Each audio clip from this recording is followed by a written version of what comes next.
கர்த்தருக்கு பிரியமானவர்களே, கவனியுங்கள். தேவன் தன்னுடைய பரிசுத்த அளவின் அடிப்படையில் உங்களிடத்தில் பேசுகிறதில்லை. அப்படி பேசினால், நான் எவ்வளவு பரிசுத்தவான் தெரியுமா, நீயோ ஒரு புழுவை காட்டிலும் மோசமானவன், அப்படி என்று சொல்லி உங்களிடத்தில் பேசியிருப்பார்.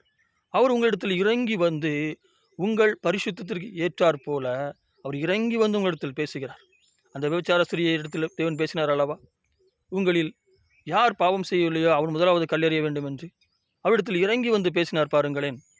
சில நேரங்களில் விசுவாசிகளிடத்தில் ஒரு விதமாகவும், ஒரு ஒரு கொஞ்சம் விசுவாசத்தில் குறைவானவரிடத்தில் வேறு விதமாகவும் பேசுகிறார். அவர் தன்னுடைய பரிசுத்தத்தை பெருமை கொள்வதில்லை. அதன் அடிப்படையில் ஒருவரிடத்தில் அணுகுவதில்லை. ஒரு தன்னுடைய ஜனம் நீங்கள் எப்படி இருக்கிறீர்களோ அதன் அடிப்படையில் உங்களிடத்தில் இறங்கி வந்து பேசுகிறார்.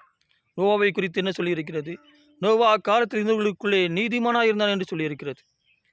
அவன் நீதிமான் தான், அவன் அக்காலத்தில் இருந்தவர்களுக்குள்ளே தான் நீதிமானாக இருந்தான் என்று சொல்கிறது. தேவன் அவனிடத்தில் இறங்கி வந்து பேசினார்.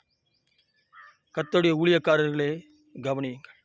கர்த்தர் உங்களிடத்தில் எப்படி பேசுகிறார்? இப்படித்தான் பேசுகிறார். நீங்கள் ஜனங்களிடத்தில் எப்படி பேசுகிறீர்கள்? நீங்கள் ஜனங்களிடத்தில் எப்படி பேசுகிறீர்கள்? கவனியுங்கள். ஜனங்களின் பாவங்களை கண்டிக்கிறேன் என்கிற பெயரில் நீங்கள் அவர்களை மிகவும் நெருக்காதிருங்கள். அவர்களை திட்டாதீர்கள். அவரிடத்தில் தன்மையாய் நடந்து கொள்ளுங்கள். அவர்களுடைய விசுவாசத்திற்கு அளவிற்கு இறங்கி அவர்களிடத்தில் பேசுங்கள். நீங்கள் பிசாசிற்கு இடம் கொடாதிருங்கள். நீங்கள் கடினமாக நடந்து கொள்வீர்களானால் பிசாசிற்கு நீங்கள் இடம் கொடுக்கிறீர்கள். அவர்கள் தேவனுடைய விட்டு விலகி போவார்கள். நீங்கள் பிசாசிற்கு இடம் கொடுக்க கூடாமல் நீங்கள் தன்மையோடு கூட நடந்து கொள்ளுங்கள். நீங்கள் ஒன்றை கவனித்து பாருங்கள் ஊழியக்காரர்களே, நீங்கள் கர்த்தரை ஏற்றுக்கொள்வதற்கு முன்பு, இல்லை என்றால் கர்த்தர் உங்களிடத்தில் ஒன்றை சொல்லுகிற பொழுது நீங்கள் உடனே அதற்கு கீழ்ப்படிந்து விட்டீர்களா? அநேக பழக்கங்களை நீங்கள் உடனே விட்டு விட்டீர்களா? அநேக ஆண்டுகள் ஆனதல்லவா? அப்படித்தான் அவர்களையும் பாருங்கள். அவர்களையும் உங்களைப் போல நேசியுங்கள். அப்பொழுது உங்கள் வாயின் வார்த்தைகள் வேறு விதமாயிருக்கும்.